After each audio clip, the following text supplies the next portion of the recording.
Howdy folks, welcome to Nomad Boat Building. Today I wanted to jump back into some traditional skills focused on geometry. A little piece of geometry that we use in traditional wooden boat building that has to do with laying out a deck camber. Deck cambers typically are a chord of a circle. At least that's what I've been told.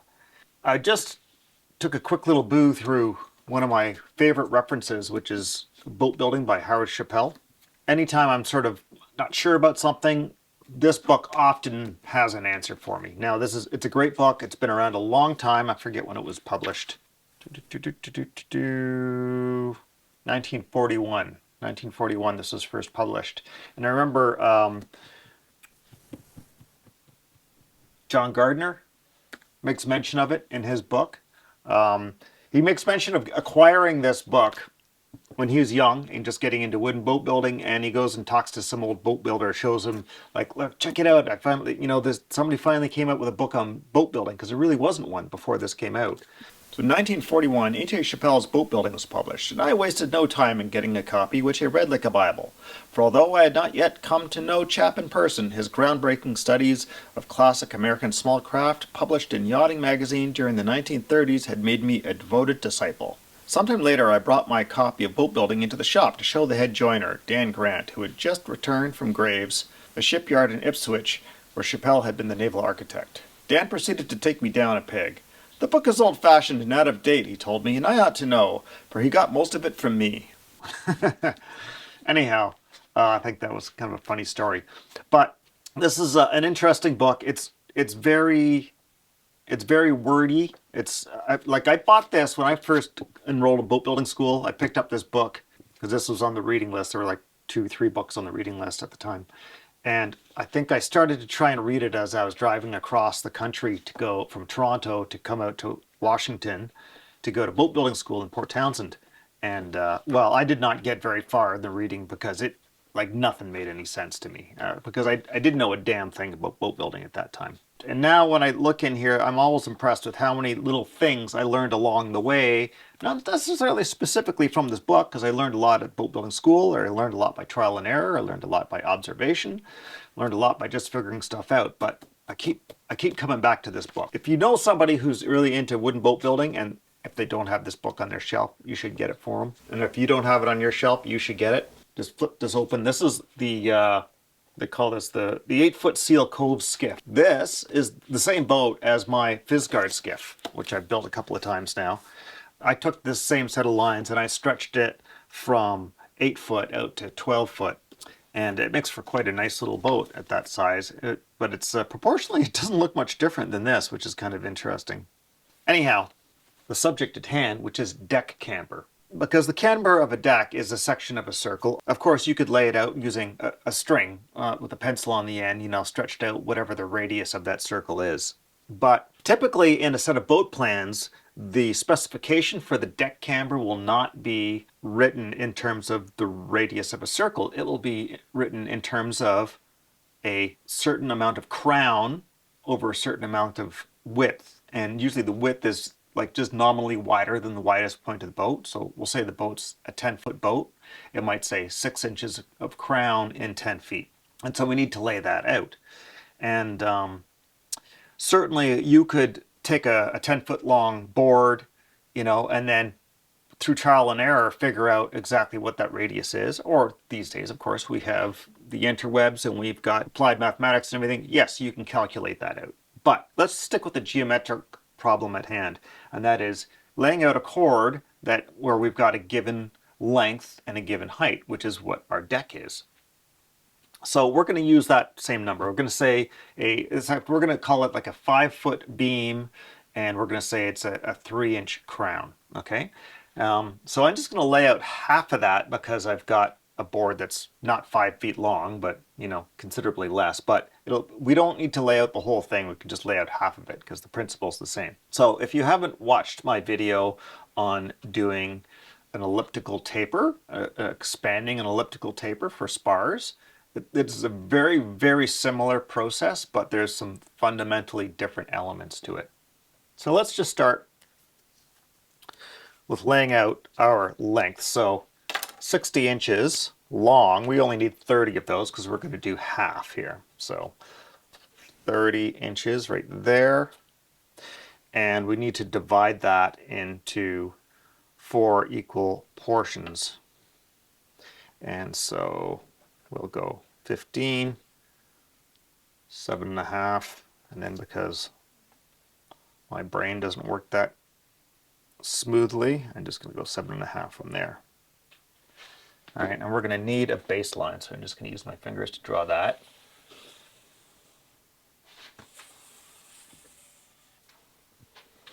Great. So we need to lay off a perpendicular. Okay, so we're going to give ourselves a perpendicular, and we're going to say 3 inches in 5 feet. So I'm just going to mark off 3 inches. And we need this all divided up too, so I'm just going to draw some perpendiculars on that. There's one, there's one, there's one, and there's one. So now we lay out our radius. Okay, so we just do like this. And that's the radius of our deck crown. So now we need to divide this little thing up into a few different divisions. So this is where I like to use geometry all the way through this. So first I want to bisect this arc. I need this divided into 4 sections too. So I'm just going to use some geometry to do that. So we need to find the first that will divide it in 2, like so.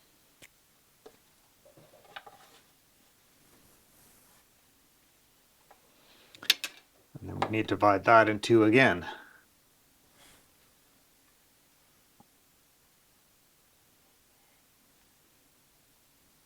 You do that from both sides. Not quite far enough.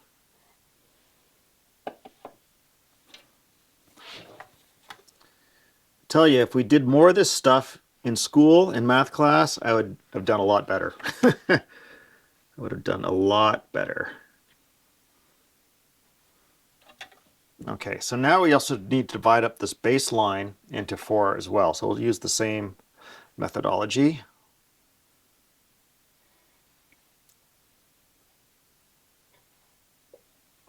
So there's 2. I'll use a square to carry that line down. You know what? Let's do something just a little bit different, just for fun. Okay, I'm going to switch to a pencil so I don't make big heavy lines. I'm just going to use another method I quite often use when I need to find the center line of something. I'll use my square and the 45-degree angle function that is built into it to do something quite similar. And so there we go, we've got our 4 divisions there. And now we connect the dots. So we connect up the first one here. We connect up the next one. Connect the next one. All right, now we have several bits of information.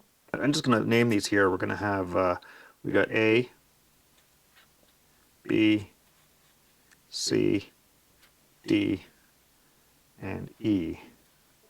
This one's A, B, C, D, and E. And then we'll name these other lines here. We've got X, Y, and Z. So now we just basically carry these over. So A is already set by our initial radius. We grab B and we carry that over to B. Y here. That's at C. That over, take that off, and obviously we grab X. Carry that over to D. And then E is already done because it's a single point. It's at the where the arc hits the baseline. And then we get out our awls or finishing nails, whichever you prefer. I've gotten to really love having these awls around the workshop. Another great little gift idea. It's not even Christmas. We're nowhere near Christmas. Throwing out gift ideas. But these things are like $2 a piece. Get them in like 4 or 5 packs or whatever from Amazon. And man, I'm loving them. Loving them. Okay, so we're going to drop that on there. This is a little more effective if the whole arc continues. So like doing half of it makes a very slight inaccuracy. Well, or you can't spring the shape quite as accurately. Okay, then we take a batten.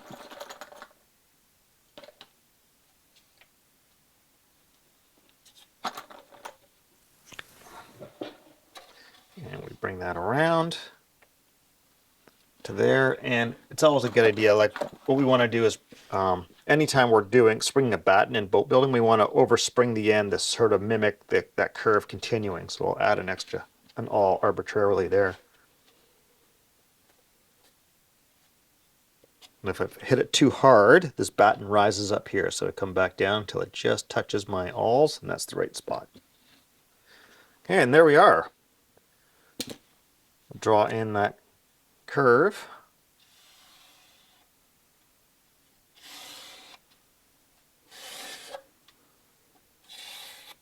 And that would be our deck camber. That is a 3-inch in 5-foot deck camber right there.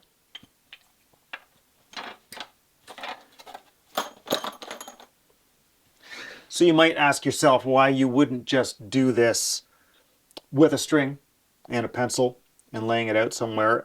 And yep, you absolutely could. This is a surprisingly large circle when you get right down to it though. Like this thing, I don't know what the actual number is. I'm going to take a wild guess. It's like 18 feet probably. So you might not have a lot of space in your workshop, especially if you've already set stuff up to swing that. So maybe you got to go outside to do it.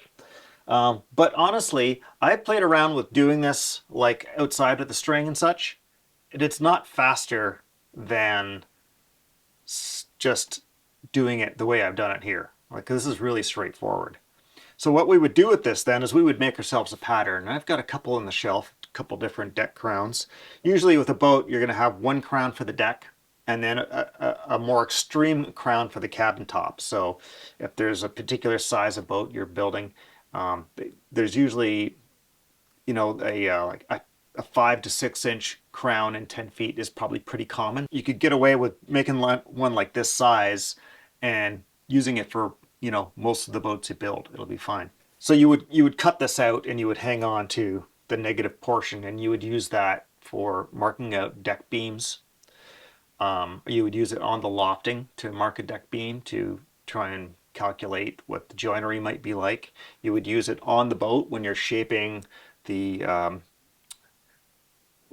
beam shelf that the deck beams would land on, because those have got to have an angle to them, and this tells you what that angle is relative to the beam of the boat.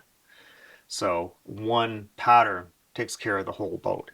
A single camber for the whole boat is not geometrically ideal, and if you were to lay it out on your lofting, you would find that one camber might not be the perfect height for the entire boat, depending on how much shear the boat has. I've heard of some people who would loft out the deck as well, so that they get a more accurate camber for every single deck beam, such that they get a really perfect sweeping shear.